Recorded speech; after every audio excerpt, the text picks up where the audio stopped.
Senhor nosso Deus, nós te pedimos, ó Pai, que o Senhor possa aqui ministrar a cada um de nós e nos conduzir, Senhor, para que nós possamos, de fato, viver plenamente a vontade de Deus. Que o Senhor nos abençoe pelo poder do nome de Jesus Cristo. Amém, Pai. Eu convidaria você a fazer a gentileza de abrir a sua Bíblia no livro de Números, no capítulo de número 21. Livro de Números, capítulo de número 21. No nome de Jesus, que Deus abençoe a sua palavra em nossas vidas. A travessia do deserto não foi algo fácil. Foram 40 anos que aquele povo caminhou pelo deserto. Muitos momentos difíceis eles viveram. O deserto é um lugar de, eu diria até, incertidão. Não há certezas num caminhar no deserto. Você não sabe se você encontrará o que você necessita. Aliás, num deserto eu imagino que haja mais uma certeza de não encontrar do que encontrar aquilo que você necessita para sobreviver, para viver. É fato que Deus cuidou deste povo no deserto, mas muitas vezes eles vivenciaram, e até mesmo a liderança deles vivenciou momentos tremendamente difíceis. Sempre que eu penso nisso, eu penso em Arão. No dia em que os filhos de Arão foram ao Senhor, a Bíblia diz, ministrando com um fogo estranho. Não é dito muito a respeito do que era este fogo estranho, mas era um fogo estranho ao altar, era um fogo estranho a Deus, era um fogo que não deveria estar ali, era um fogo talvez até estrangeiro, era um fogo de fora, era um fogo que ali não deveria ser misturado ao altar, ao sacrifício. E eles chegaram com este fogo estranho. O fogo estranho poderia ser um fogo tirado de outro altar. O fogo estranho poderia ser um fogo, como eu disse, estrangeiro, de idolatria. Um fogo estranho poderia ser a manipulação. Eles próprios, pelo descuido, pelo descaso, pelo desprezo até, não tendo guardado o fogo aceso que deveria ser colocado no altar, misturado à oferta. Tantas coisas poderiam ser o fogo estranho. Até mesmo a embriaguez dos filhos de Arão poderia ser um fogo estranho. Mas o fato é que a Bíblia diz que veio um juízo de Deus, saiu fogo do altar e consumiu os dois. É uma história trágica, é uma história triste, mas o mais difícil da narrativa dessa história, para mim, é o que vem depois. Pois Arão teve que ministrar. Ele teve que cumprir a sua função como sumo sacerdote. ele teve que ir ao mesmo lugar, ele teve que ministrar, tendo talvez até do seu lado os corpos carbonizados de seus filhos. Coloque-se no lugar de Arão. E pense um minuto o que passou por este homem. Moisés, irmão de Arão, portanto, tio daqueles filhos de Arão. Moisés vê Arão triste ministrando, não comendo, porque o sacerdote, o sumo sacerdote, deveria comer do altar. E Moisés diz: por que você não está comendo? Por que você não está celebrando? É hora de você celebrar ao Senhor. E Arão então diz a Moisés que era homem manso, que era homem humilde. E a humildade de Moisés se manifesta nesse momento. Arão diz a Moisés: Moisés, meus filhos morreram. Arão estava cumprindo o que ele deveria cumprir, mas isso não mudava a realidade do estado de espírito de Arão. Ele era um homem, ele estava vivendo um momento difícil, ele sabia que Deus estava sendo justo, que tudo aquilo era justiça do Senhor, mas nem por isso ele tinha condições de celebrar, embora ele estivesse cumprindo o que ele deveria cumprir. Então, nessa caminhada, nessa jornada, nem tudo é fácil, nem todos os momentos são momentos fáceis. Haverá momentos que serão momentos difíceis em nossa vida. O próprio Senhor Jesus enfrentou momentos muito difíceis, especialmente aqueles relacionados a quando Jesus, após ter celebrado o que hoje aqui nós estamos celebrando, por ordenança do Senhor, a ceia do Senhor, caminhando o Senhor Jesus com os seus discípulos, que momentos difíceis foram aqueles. O momento da própria ceia foi um momento difícil, o momento da caminhada até o Getsemane foi um momento difícil, o momento no Getsemane foi um momento difícil, o momento dele ser entregue foi um momento difícil, o momento dele ser levado foi um momento difícil, o momento da cruz foi um momento difícil, tudo aquilo foram momentos muito difíceis que o próprio Senhor Jesus disse: a minha alma está triste, a minha alma está angustiada, e angustiada ou triste até a morte. Ficai comigo, mas Jesus perseverou, Jesus continuou. Mas na nossa jornada, na nossa caminhada, nem sempre é fácil.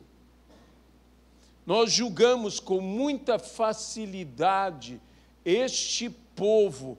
Meus irmãos, esse povo viveu momentos difíceis. E você e eu e o povo de Deus ao redor do mundo também vivem e vivemos momentos difíceis. E eu queria lembrar exatamente do episódio da serpente de bronze, quando Moisés ergueu a serpente de bronze e o próprio Senhor Jesus, referindo-se a ele mesmo, diz que ele também deveria ser erguido, assim como aqueles que olhavam a serpente de bronze eram libertos da morte por causa da picada venenosa das serpentes. Assim também nós somos libertos da morte eterna, quando colocamos os nossos olhos sobre Jesus Cristo, livres do veneno do pecado, da peçonha e da maldição do pecado, não mais sujeitos ao pecado, não mais debaixo da lei do pecado, mas da lei do Espírito. Nós podemos viver, porém, este episódio da serpente de bronze é introduzido por uma palavra, por uma realidade na qual o povo estava inserido. E é justamente o versículo 4 do capítulo 21 que nos fala. Então, partiram do Monte Hor, pelo caminho do Mar Vermelho, a rodear a terra de Edom. Porém, o povo se tornou impaciente no caminho.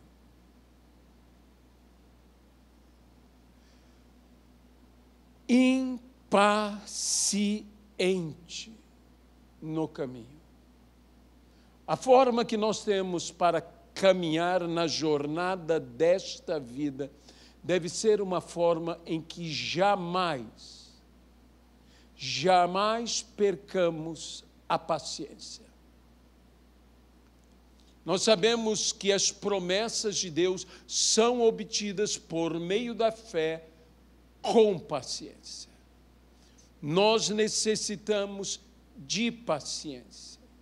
Isso que é uma das evidências do fruto do Espírito na nossa vida, onde há paciência, não qualquer paciência, mas uma paciência duradoura, onde nós temos essa paciência que persevera, essa paciência longa, essa paciência que nós vemos em muitos homens de Deus, que vemos em Jó, aquela paciência, que não quer dizer que a paciência é simplesmente você aceitar o inevitável, mas é suportar o insuportável. Isso é paciência. Eu não preciso aceitar o inevitável, mas eu tenho que suportar o insuportável. Nisso eu vejo os homens de fé, como eu citei, o próprio Jó, mas eu poderia citar tantos outros, eu poderia citar José. A paciência de José me toca, eu não sei se toca em você. Nós falamos muito da paciência de Jó, mas a paciência de José também é algo extraordinário. Ele creu numa promessa. José não se acomodou, José não se entregou. José, em todas as suas dificuldades, ele se aplicou, ele se esforçou, ele se superou, ele superou todas as suas adversidades, todas as suas dificuldades, mas José suportou. E é justamente o que a Bíblia diz, que Cristo suportou a ignomínia dos homens. Ele não fez caso, ele suportou. Na nossa jornada, na nossa caminhada, no nosso viver, como é importante termos paciência. Mas alguém poderia até mesmo dizer, olha, eu não sou impaciente, isso jamais acontecerá comigo, esse juízo jamais chegará à minha vida, porque eu não sou impaciente. Quando você vai ao hebraico, essa palavra impaciente pode ser trocada sem ferir o sentido do texto pela palavra desanimou. O povo se tornou impaciente. O povo desanimou pelo caminho. E às vezes você e eu dizemos, não, eu não estou sendo impaciente, mas você está desanimado. Eu estou desanimado. Porque o deserto, como eu disse, ele nos afeta. O deserto nos afeta. Eu sei, havia coluna de nuvens. Eu sei, havia coluna de fogo. Havia o maná. Havia água que vinha da rocha. Havia toda esta linda realidade, mas era o deserto. Quando você, se estivesse no meio do povo, olhasse ao seu redor, o que você via era deserto. O que você enxergava até onde os seus olhos podiam ver era deserto. Havia sequidão. Não havia muita expectativa, por exemplo, de trabalhar a terra no deserto. Não havia como semear aquela terra, não havia como colher aquela terra. Deserto, na língua hebraica, também significa um lugar onde os sonhos não podem ser alcançados ou realizados, porque é um lugar onde não se pode semear. E se não se pode semear, não se pode colher. É um lugar onde eu não consigo obter colheita. Eles estavam sustentados, mas o deserto nos afeta.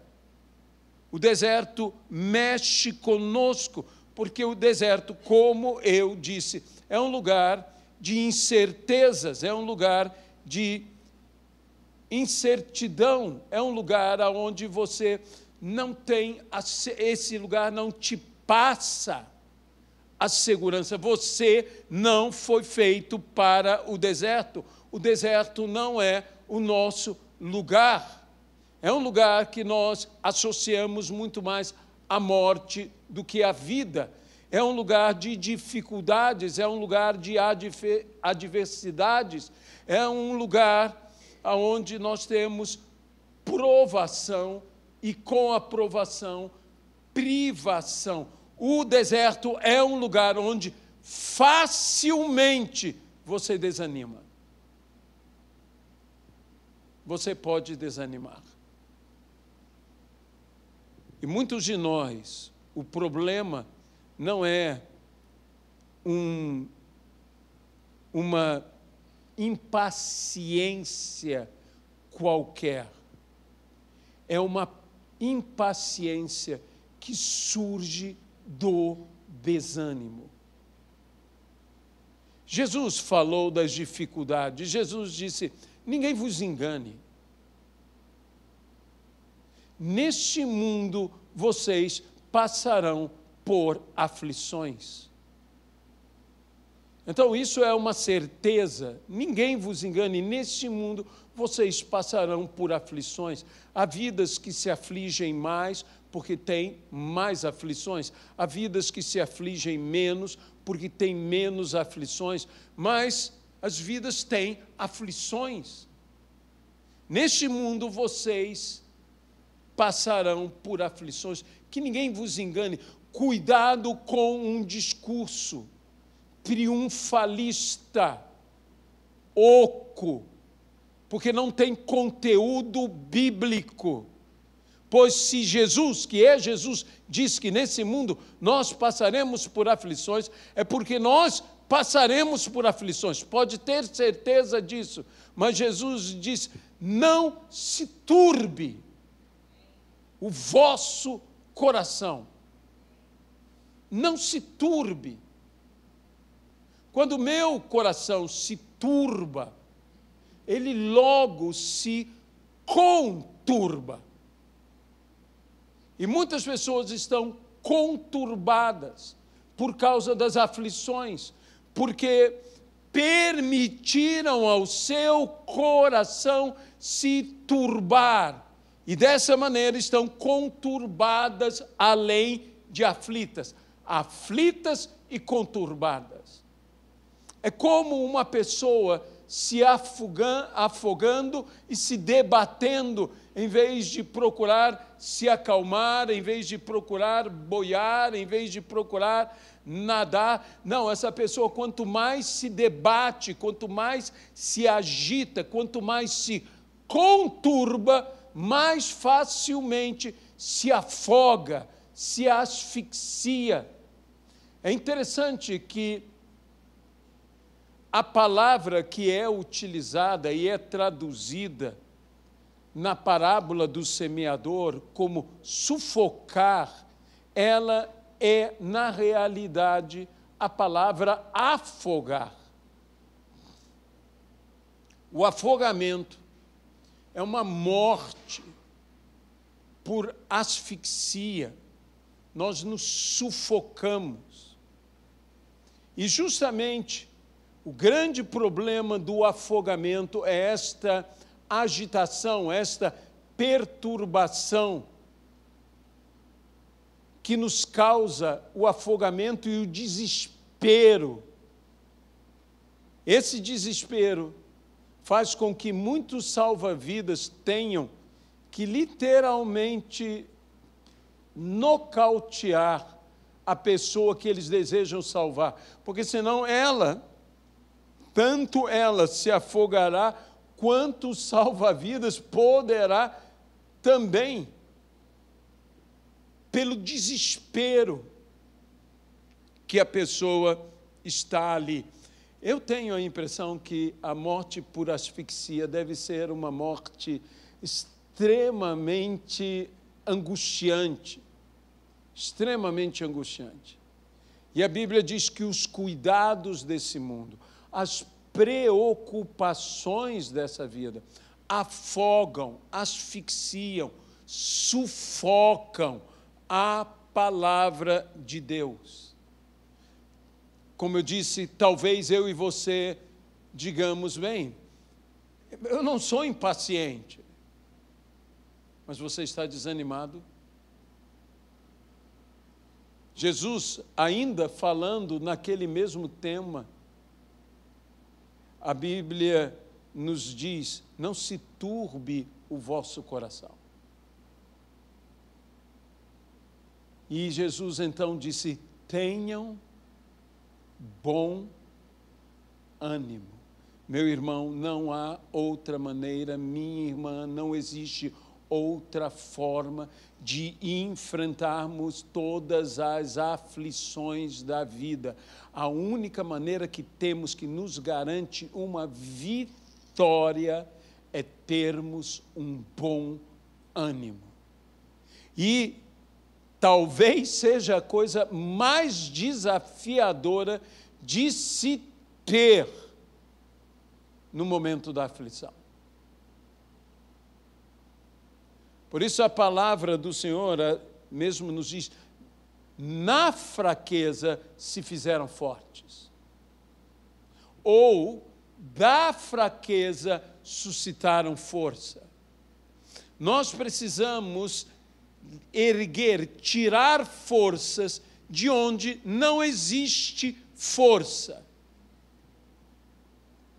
Como alguém pode, da fraqueza, suscitar força? É quando alguém triunfa sobre a fraqueza pelo esforço e depois do esforço alcança o descanso. Quando você entra no processo de fatiga e vence, triunfa, alcança o que você tem que alcançar, ainda que teu corpo diga, eu não posso, você insiste e pode e consegue. Você está num processo de suscitar força no meio da fraqueza.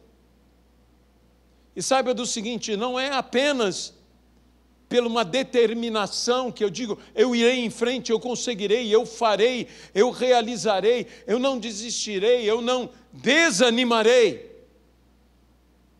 Isso é essencial. Mas quando você alcança e por fim você descansa, depois de descansado, você está mais forte do que antes. Isso é uma realidade, inclusive, física. Pessoas que querem aprender a correr, que nunca correram. Certa vez eu li um artigo que falava sobre condicionando-se para correr, um artigo bem interessante, principalmente para as pessoas que não estão acostumadas a correr. Não estão. Então diz, corra 1 minuto, caminhe 2. Corra mais 1 minuto, caminhe 2. Nesse processo, um momento você correrá 2 minutos e caminhará 1. Daqui a pouco você correrá 4 minutos e caminhará mais um tanto. Daqui a pouco você estará meia hora correndo, daqui a pouco você estará 2 horas correndo, porque você foi em todo esse processo se fortalecendo. Você tinha uma debilidade, mas em cima da sua debilidade, sabendo conduzi-la, sabendo trabalhar, sabendo alcançar o seu objetivo, você transformou o que era uma debilidade, uma fraqueza, em uma força. Em uma força. Da fraqueza suscitaram forças. Existem coisas na nossa vida, coisas que, vamos dizer, são limitadoras, mas existe gente que consegue transformar a sua limitação em sua vantagem. Isso também é da fraqueza suscitar força. Nós precisamos, para alcançar todas essas coisas, nós precisamos de um tipo de paciência que se chama bom ânimo. Desânimo leva à desistência. Bom ânimo leva à persistência. A ir por insistir, isso é persistência. É através da insistência, é jamais e jamais mesmo desistir. A palavra do Senhor nos diz, e é Neemias que fala isso, diante daquela obra, quanto momento de dificuldade não passou Neemias e o povo que com ele estava. Eles estavam reedificando os muros, as portas, estavam fazendo toda aquela, que a própria Bíblia chama aquela grande obra. E uma grande obra tem um grande peso. E uma das frases que eu mais gosto do livro de Neemias é quando Neemias, se referindo a ele mesmo, disse uma palavra que eu acho que todos nós deveríamos dizer a respeito de nós mesmos e deveríamos ter esse traço do caráter de Neemias em nós.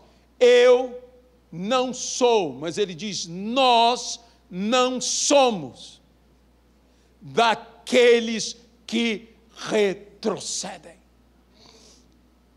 Eu preciso deste empenho, deste caráter de Neemias.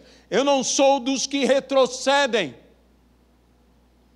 Eu não fujo diante dos desafios. Eu não me encolho diante das dificuldades.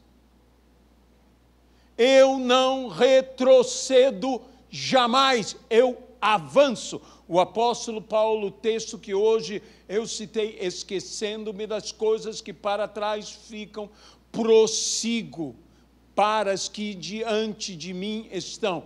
Eu não sou de retroceder, eu não sou de voltar atrás, eu esqueço o que está atrás, eu avanço para o que está diante de mim. Mas você poderá cair, eu caio, mas eu me levanto. E Paulo não diz apenas eu me levanto, ele diz logo eu me levanto.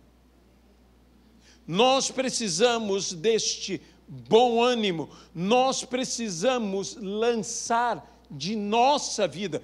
Olha, você pode gemer, você pode sofrer, você pode sentir angústia,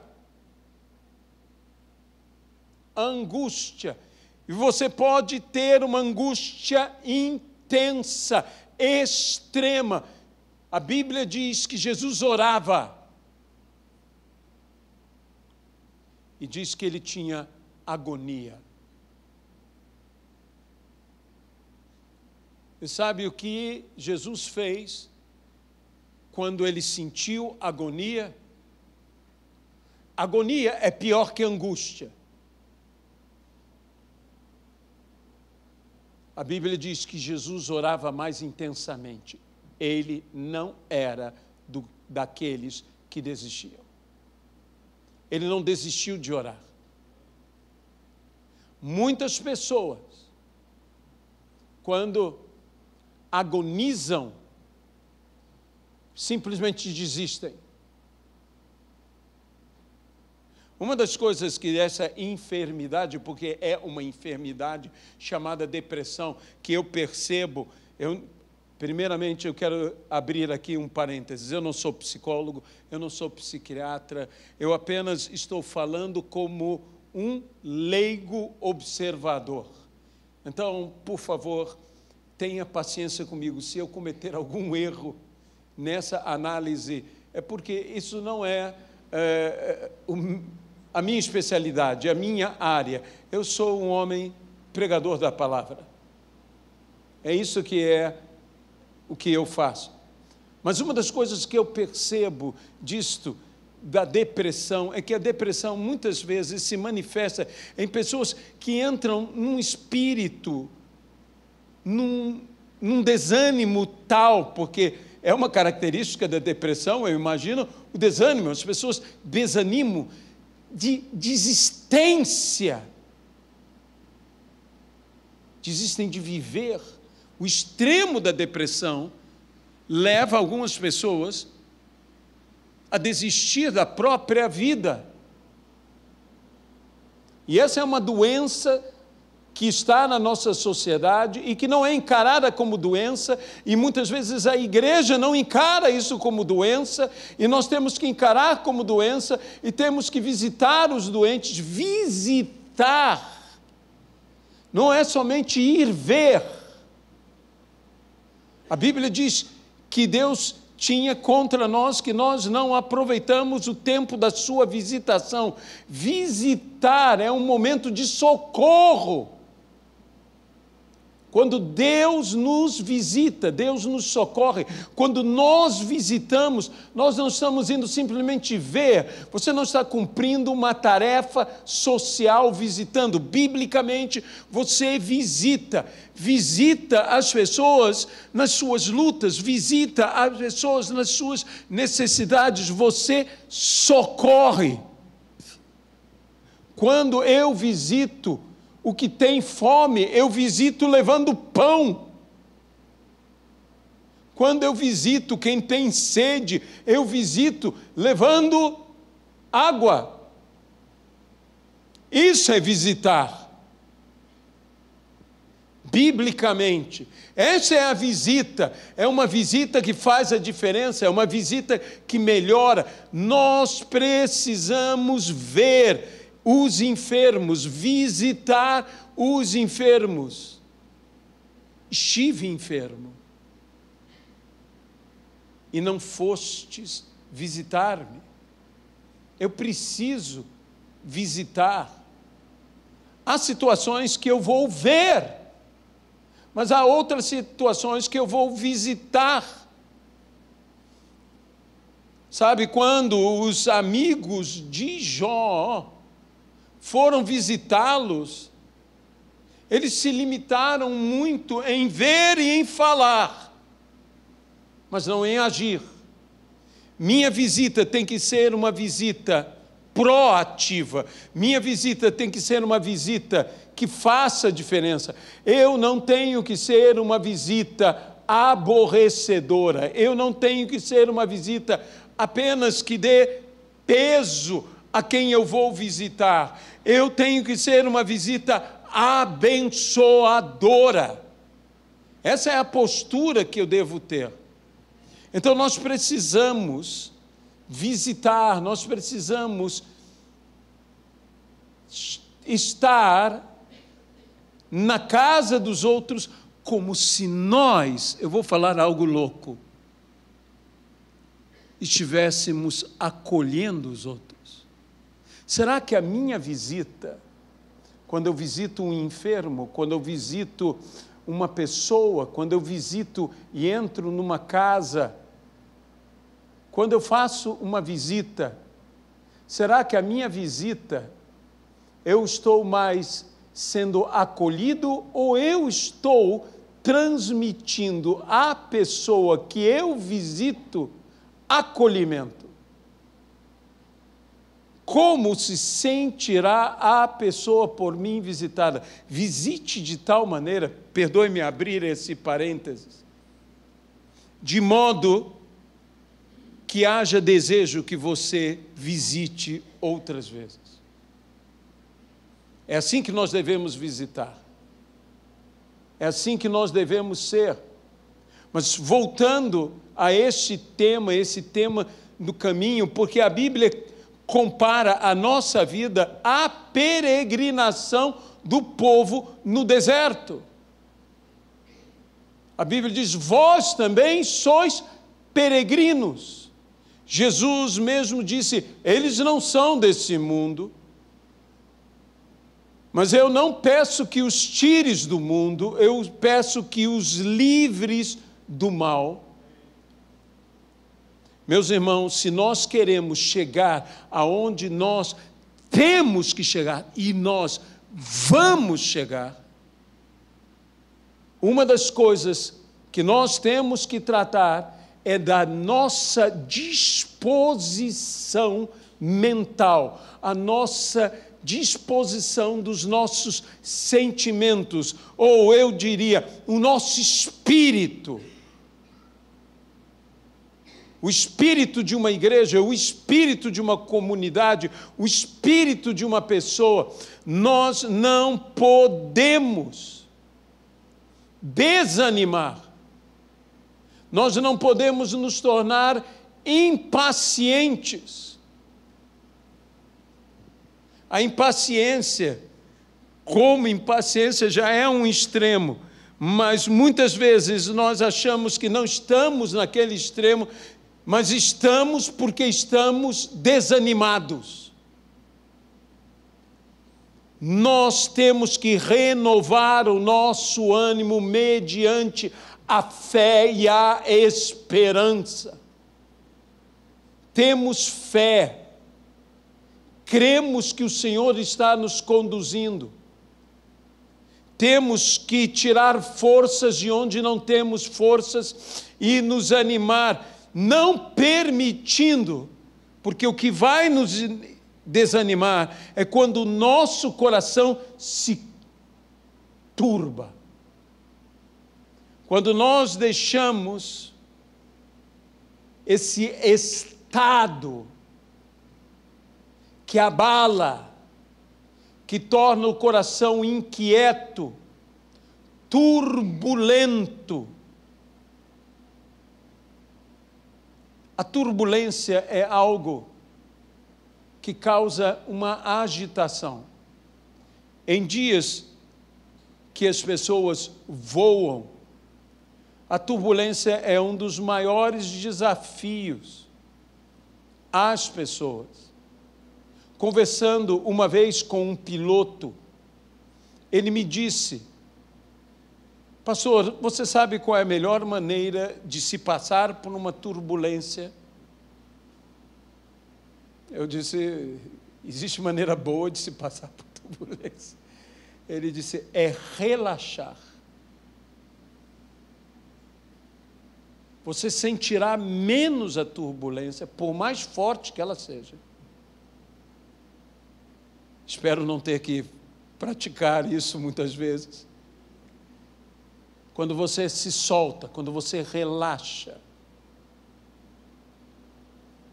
quando você descansa, entrega o teu caminho ao Senhor, confia nele e o mais Ele fará. Essa é a maneira de passar pelo que turba, pela turbulência. A Bíblia diz que o Senhor nos firma de maneira que firme estará o nosso coração. Ele não se turba, ele não se abala, ele não se agita.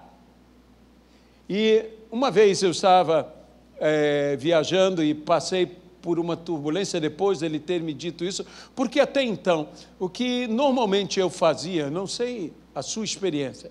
Mas normalmente eu me lembro da primeira turbulência que eu peguei. A primeira turbulência você nunca esquece. A primeira turbulência que eu peguei, eu me lembro de ter colocado a minha mão no apoio, ou no braço da cadeira, no apoio.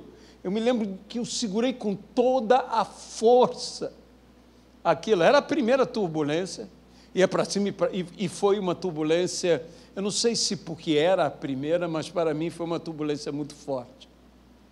Outra vez, eu estava mexendo em algo e eu agarrei a poltrona da frente. São dois atos que normalmente nós fazemos, mas uma das piores turbulências que eu passei foi uma turbulência em um avião pequeno. Você não tem ideia do que é passar uma turbulência num avião pequeno. Que num avião grande ele treme, no pequeno ele é jogado para cima e para o lado. Ele é jogado. Gente, com uma mão eu agarrei no apoio, com outra mão eu agarrei a poltrona da frente, com os pés eu passei por debaixo. Que aquilo estava realmente uma loucura. Parecia que o avião ia cair. Parecia que o avião ia cair. E depois de ouvir este piloto, eu falei, quer saber de uma coisa? Estamos passando, vem aquele aviso, né? Passaremos por uma área de turbulência. Normalmente, quando me dão esse aviso, eu aperto mais o cinto, né? É um ato quase que impensado. Eu já puxo o cinto, já aperto mais. E passamos, e começou aquela turbulência constante, e estava uma turbulência considerável. Eu disse, eu vou fazer isso. O lugar do meu lado estava vazio. Eu disse, Jesus, por favor, sente-se ao meu lado. Eu te convido a sentar do meu lado. Eu disse, Jesus, eu vou relaxar. E eu relaxei. Sabe o que aconteceu? Você não vai acreditar. Eu dormi. A turbulência me minou. Eu ia para um lado, eu ia para o outro, ficava ali, e daqui a pouco eu de olhos fechados, orando e tudo mais, dizendo, Jesus, o Senhor está do meu lado, eu estou do teu lado e tudo mais, estou bem acompanhado. Eu dormi. Entrega o teu caminho ao Senhor. Confia nele. E o mais Ele fará. Não se entregue a uma impaciência. Não se entregue a esse espírito de inquietação. Confie no Senhor. A Bíblia diz, confie no Senhor sem vacilar. Confie. Não se turbe o vosso coração. Crede em mim. Crede também no Pai. É dessa maneira que nós vamos passar pelos desafios da vida e triunfaremos. Para após ter vencido o dia mau, permanecermos inabaláveis. Amém? Senhor Jesus Cristo, nós nos entregamos em Tuas mãos e pedimos que o Senhor nos abençoe aqui. Senhor, naquele dia em que Jesus estava ministrando a ceia do Senhor, havia tantas situações. Jesus estava sentado junto com aqueles que o seguiram por tantos anos e que ele sabia que no meio daqueles homens havia um que o entregaria, um traidor, havia outro que o negaria, havia tantos que o abandonariam, mas ele continuou. Ele continuou. E, Senhor, mesmo em agonia, o Senhor orou e orou mais intensamente, que haja esta maior intensidade em nossas vidas. Porque, Senhor, certo é que venceremos. Como a Tua palavra diz, não fez caso, que nós não façamos caso, que nós perseveremos, que nós possamos ser pacientes com obediência. Sendo obediente, obediente até o fim, até a morte, morte de cruz. Senhor, tudo isso nós nos recordamos nesse momento de celebrarmos a ceia. Que o Senhor possa nos abençoar, que o Senhor possa nos capacitar, e que essa palavra, Senhor, alcance a necessidade de cada pessoa, pelo poder do nome que está acima de todos os nomes, o nome de Jesus Cristo, o autor e consumador da nossa fé. Amém.